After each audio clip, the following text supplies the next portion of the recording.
So I found this software when I was studying for the MCAT. It's basically spaced repetition meets concept mapping.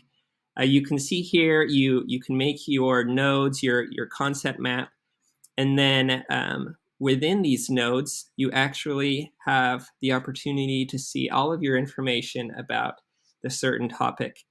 And I really liked that because I felt like with Anki, everything was so isolated. But here, you can have all of your flashcards about one topic in one place. You can see all of your information. And then you can also quickly make flashcards. I feel like it's faster. You can decide if you want all of that information or not on your flashcard.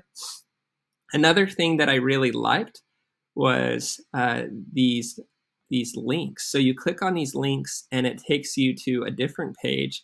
And then within these pages, for example, I have an image here. And if I want to make flashcards here, it instantly puts that image with the new flashcard. And I can get rid of that, but I really liked that because I felt like with Anki, I was spending a lot of time dragging images into each flashcard I was making. Another thing that I've realized that was saving me a lot of time is you can add videos into your pages.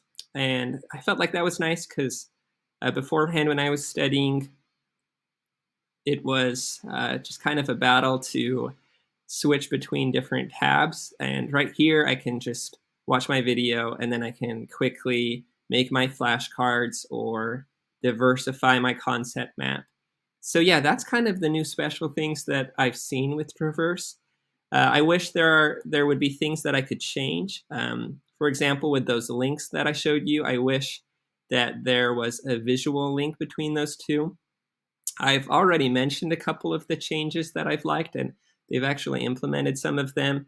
You can go up here if you want to suggest a change, and you go to help and contact, and then there's a place there where you can give your suggestions. But other than that, it still contains all of the things we love from spaced repetition softwares. You can go here, you can get your Pomodoro out, you can get your heat map, you can review your flashcards, and you can even get a kind of a nice just a nice positive reinforcement with that. But most importantly, before I go, and I can make a little video about this later, you can upload your Anki decks. I feel like a lot of us have spent a lot of time with our Anki decks, and this is the way to import your Anki deck. There's kind of a certain way to do that, and I can make a video about that later. But anyways, hopefully this helps you as much as it has helped me. And if you have any suggestions for them, you can just you can log in and give them there. But anyways, good luck.